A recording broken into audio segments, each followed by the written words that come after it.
Hey everyone, I hope you're all having a fantastic day so far. Today, I want to explore the topic of whether AI is truly coming for your job and whether you're actually safe. Again, for those of you who are new to this channel, make sure to like and subscribe for more videos centered around portfolio careers, contracting, consulting, and all things around, the marketplace. And of course, if you don't know who I am already, my name is Michael Tabradi, an independent management consultant and founder of the consultancy, The Mastery Group. So again, we're going to have a deep dive into the world of AI and how it's affecting the job market, and specifically what it looks like in terms of strategizing or at least changing your career strategy.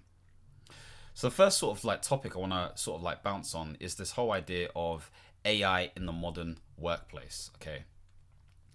Now I've got these stats here, so really bear with me if that's okay. But currently, right now, there was a report done by the World Economic Forum. I keep on coming back to this report. It was called The Future of Jobs 2025 to 2030. You can check it out for yourself. Just type it in on Google. And this report is like 250 pages long plus, and it talks about all this stuff in relation to how this great reset that Klaus Schwab talks about, who is the founder, the original founder of the World Economic Forum, is going to affect our livelihoods. And so this report is quite enlightening. It breaks down all of this information country by country and how a country is ready for this AI revolution and what the current workforce is for that country, the skills required, all of that kind of stuff there. So in general, investment flows into AI have increased nearly eightfold since the release of ChatGPT in November 2022. What does this really mean? ChatGPT was a landmark sort of not even experience, but point in time that has really changed the fabric in terms of how we interact with technology, okay? How technology aids us day to day. I've got friends who are using ChatGPT as their therapy. I've got people who are using ChatGPT as their personal assistant. I know for myself, I use ChatGPT as an example for brainstorming. And of course, ChatGPT was the precursor to all of this stuff, but there are many other tools out there. You know, there are tools for helping you when it comes to note taking for your meetings. There are tools out there that are fantastic when it comes to listing things or doing research, like Perplexity as an example. There are tools that are able to amass streams of information and contextualize it and or summarize it into small bullet points. And so AI has been fantastic in this stuff. So of course, it's not just AI though. I know this title is focused on AI. It's also around automation. AI plus automation is what is creating this term known as agentic tools, agents. These are things when pieced together that allow, information, data, technology to integrate and do things on behalf of you. Whether this is booking things in advance, you see ChatGPT doing stuff like that. It has agentic style-esque tools now. Whether it comes down to, again, notifying you of things or updating information based on inputs that you've provided. So there's all of this stuff that is happening in order to move towards a more efficient and potentially a more effective workplace, okay? Or even society. But what does that mean for us? We've also got 86% of employers expect AI and information processing technologies to transform their business by 2030. So this is employers. This is people who own business. Own businesses. Sorry, I was confused there. And so with that in mind, it's like people are wanting to be more efficient. Why? Because when it comes down to the bottom line, you're going to make more money. Now, of course, not everyone's into sort of just making money. Of course, money is important. But when I say just making money, I'm talking about really sort of making crazy riches. But because we are in a neo-capitalist world, it is being pushed heavily, especially if you've got investors who are essentially driving the markets. I've got this theory, and I'll probably do another video on this. Investors define our market conditions. Investors, okay? And if you've watched my bond video, you'll understand what I mean. And so there is this drive towards productivity, efficiency, and effectiveness. And so there is a wantedness to please stakeholders and or themselves as founders and CEOs in order to make sure that they are more productive and more efficient. The other thing to say is that employers expect 39% of workers' core skills to change by 2030, with AI and big data topping the list as the fastest growing skills. This is key. This is key. I mean, I'm working with big data at the moment in some way, shape, and form, and the amount of skills that are required in order to manage that data, protect that data, ensure, the right sort of like processes and operations are in place, all of that kind of stuff. There's a lot that goes into it.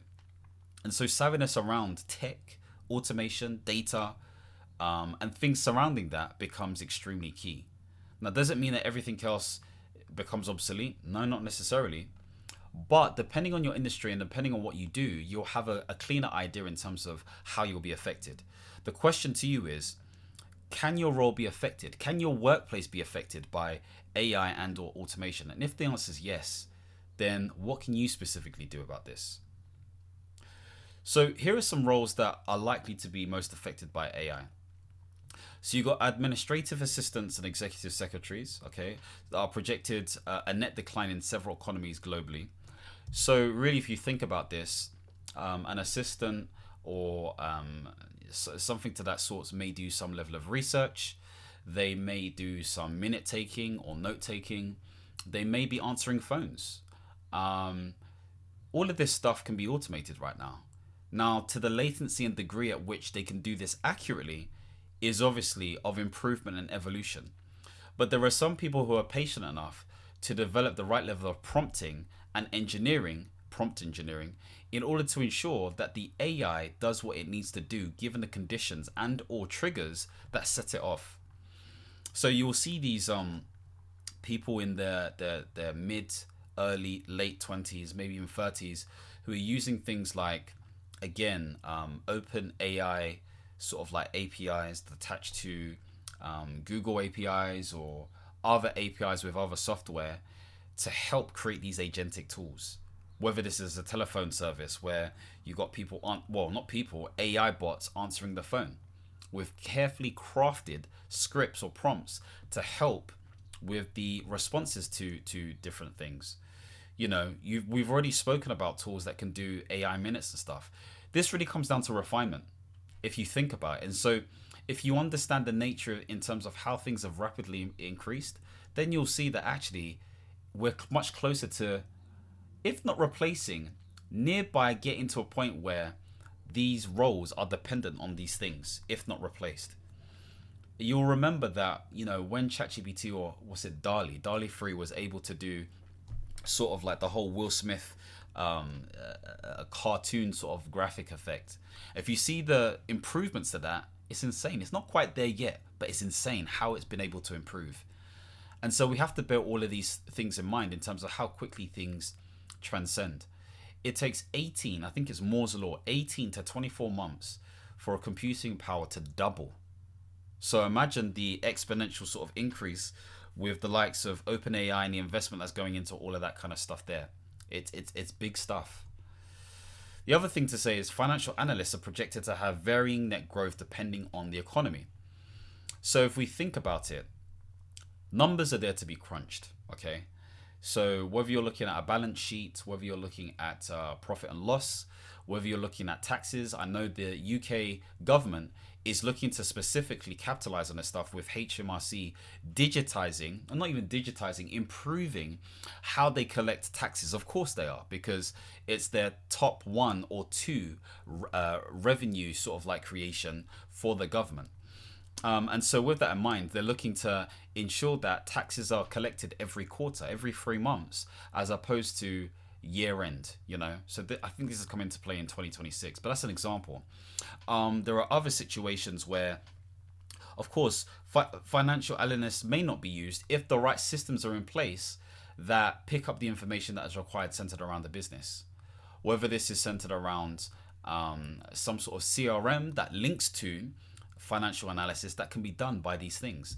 Now, of course, a financial analyst within the right niche will have certain understandings around nuance and strategy and X, Y, and Z, but give it time.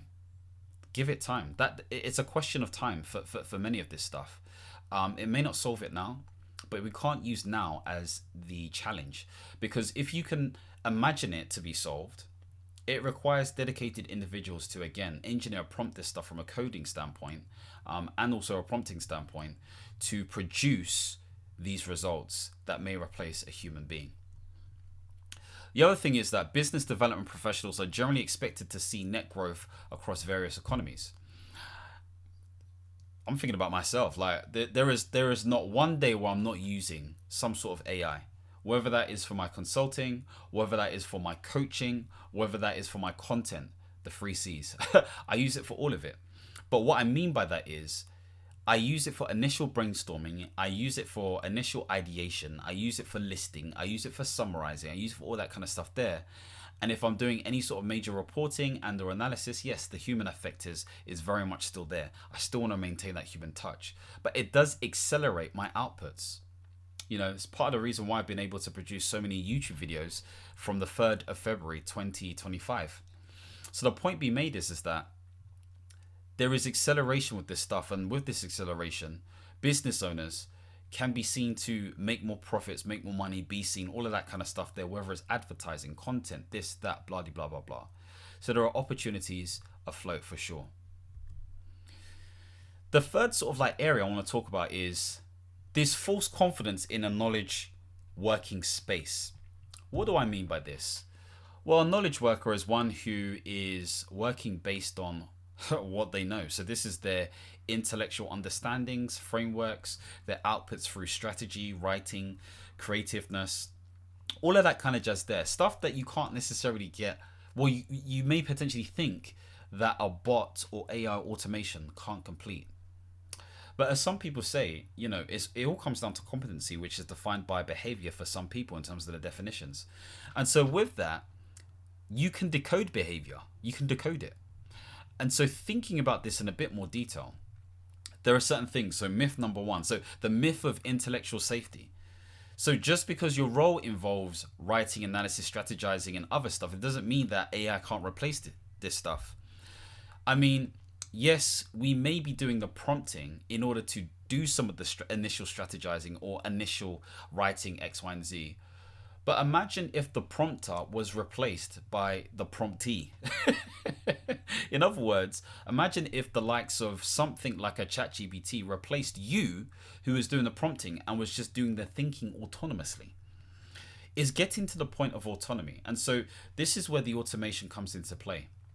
The automation element mimics a certain level of autonomy to a degree. Of course, it requires engineering behind the scenes, but with the right sort of person, you can create a Java-like experience. I mean, if you type in Java N8N, okay, engineering or creation, you'll see so many people who've already sort of like started this stuff. You could probably create it for yourself.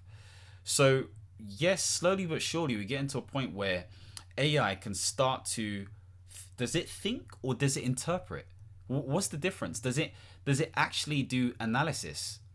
The answer is probably yes. It probably does understand to a degree, but what is understanding on the sort of like a really molecular level?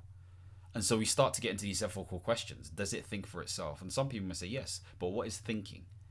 It is the collation, interpretation, and the amalgamation of different ideas in order to form some sort of concept of something potentially.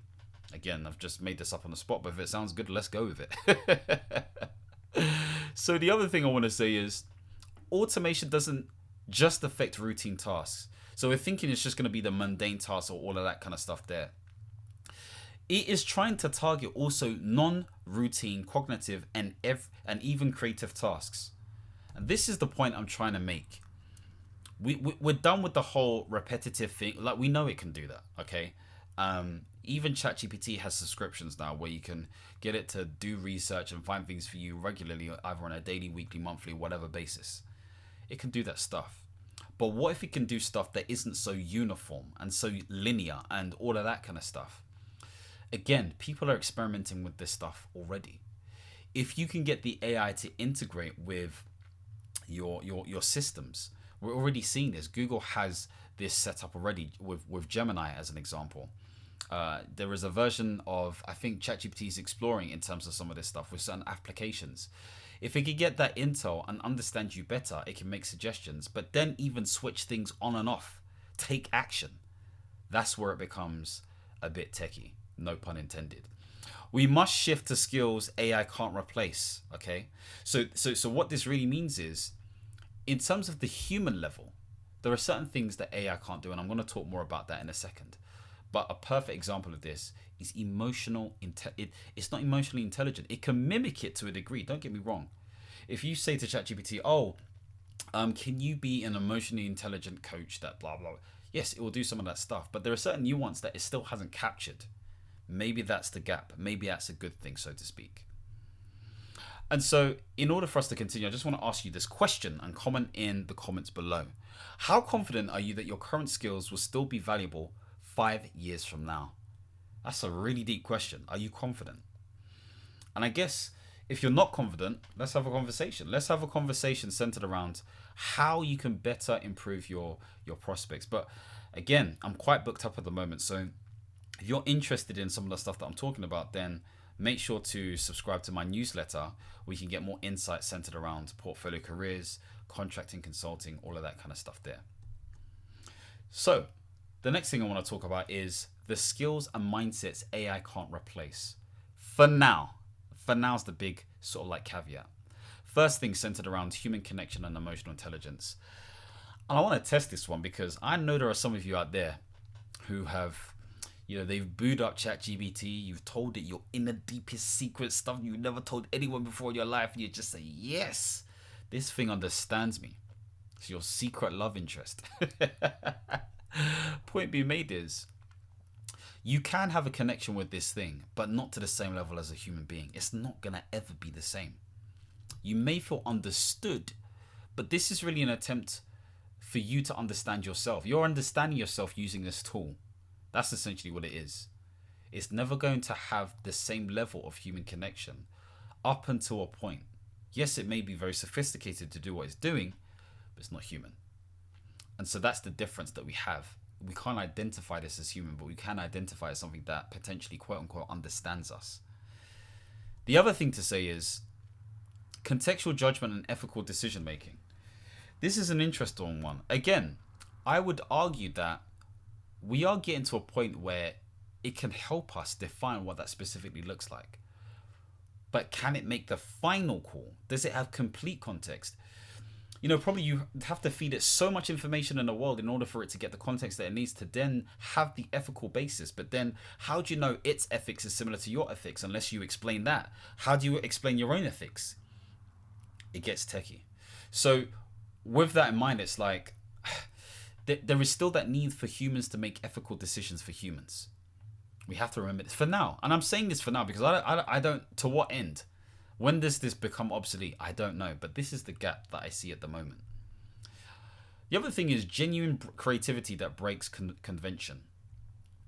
And so even with the ChatGPTs, the Claudes, the Geminis, all of this different stuff, there is pattern recognition in relation to the creativity that it produces. I'm sure if we had similar prompts for certain things and our, sort of like conversation chat was quite similar, the creativity that may seem like, wow, probably be quite similar, to be fair.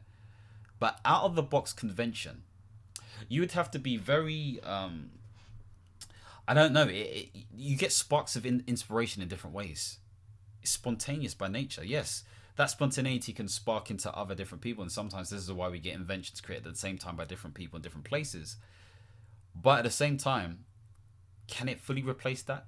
That's an unknown. That's a question mark for me. So therefore, it's a gap that we can exploit. And so it's about cultivating creativity. How do you cultivate creativity? Is going outside, speaking to different people, going different places, trying new things, reading different books. This is how you cultivate creativity, and this is where you get your ideas from, as opposed to just relying on one tool, which is what a lot of us are doing. And of course, because this kind of like stemmed out of the whole COVID pandemic, we're all kind of in a similar fatigue state where we're all kind of doing the same thing, but we're not. So we have to break free of that in order to exploit that gap a bit more. There's also leadership that motivates and inspires. Can AI be a leader? No. What? Me taking orders from a bot? I better be careful what I say. So when you listen to everything I'm saying, maybe 10 years time, it's like, remember what you said when you're doing that YouTube video. I mean, come on. You need a human being to do that effectively for other human beings. Otherwise, it's just going to feel like enslavement or something crazy. So there are leadership skills that can be developed. For me, I talk about this quite a lot in terms of what I define as leadership. And for me, it comes down to these 5 things that, again, under my intellectual property. So there's audacious authenticity, there's crystal clarity, there's considered communication, there's voracious vitality, and there's also persuasive perception. If you have the ability to activate those 3 things for yourself and for others, then you're able to bring people on a journey towards an agreed sort of like vision and inspire people to take action because you are living it. For me, the definition of leadership from a very sort of like minimalistic standpoint is living by example. Okay, so if you are the example, then people are more likely going to want to, I guess people don't like the word follow, but they're more likely to going to be attracted to your magnetism, so to speak. Okay, that's another way of saying it. And I guess the final thing I want to say in this is deep cultural understanding and nuanced communication. That nuance is key. Culture is key. I mean, culture is made up of a bunch of behavioral codes that we sort of stick to societally, okay, or collectively, or in different groups. And that makes up the culture. Culture can be a combination of beliefs, behaviors, and I don't know what another word beginning with B could be that emulates process, but let's just say process. BBP, it makes up all of that kind of stuff there, process and policies. And so can it really make that up? It has to be part of that collective and society in order for that to happen.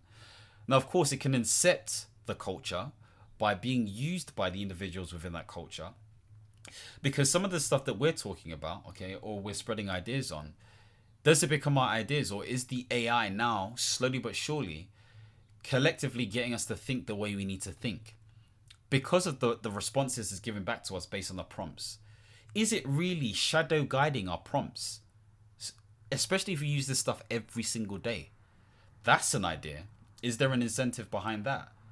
And so yes, maybe it may be able to seep culture in some way, but does it control it? Can it actually contribute towards it if we're the ones who are controlling it? It's a question for us to ask. And because that's a bit of a grey area, that's also another gap that we can exploit. So moving on, I like to have these bonus tips. Reclaiming your relevance. Okay, so how to future-proof your career. What does that specifically look like? And I've got some ideas. And of course, you'll have your own ideas, but these are some things that I can think about right now. So the first thing is making sure that you audit your skill set, okay, and define what your professional identity looks like.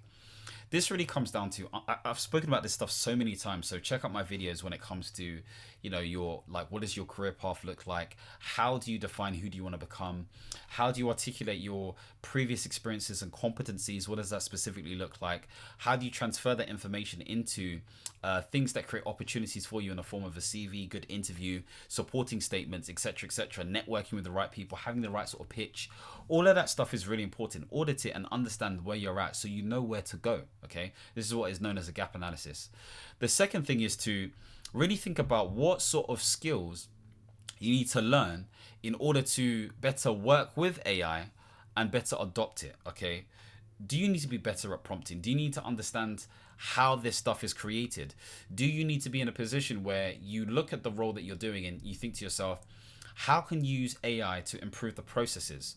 Maybe that's something you've been thinking about. Okay, there's probably a quicker way for you to do what you're doing. And of course, this heavily works with knowledge workers, but this can and at some point will affect clinical workers as an example. Okay, when thinking about reading medical records and or interpreting information, when you got stuff that is multimodal by nature, okay, let's say this is scans and all that kind of stuff there, and it's able to interpret stuff based on the AI. So this is all stuff that you can consider. So think about how you can improve processes in that way. Another way is when it comes to your portfolio career and maybe you're doing a side hustle or, you know, whatever it is, again, can you do the same thing? Can you use AI and automation in order to improve your prospects when it comes to productivity, etc., etc.? The other thing is, in terms of the human focused stuff, can you do better? And I think it really comes down to 2 key things, okay? Maybe 3. The first one is your emotional intelligence. How do you improve that? Develop a sense of improving your self-awareness. Get to a point of using the data from that awareness to improve your level of self-management, restraint, resilience, knowing when to stop, create boundaries, saying no, understanding what's in your environment and knowing how to respond to that stuff, and also knowing how to do that with other people as well. This is where this stuff comes into play. So emotional intelligence, that neatly links into leadership.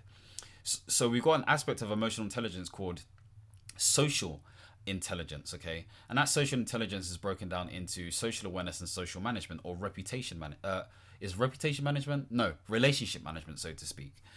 This is where leadership fits into that. So you still need the same skills, but it's knowing how to work with people.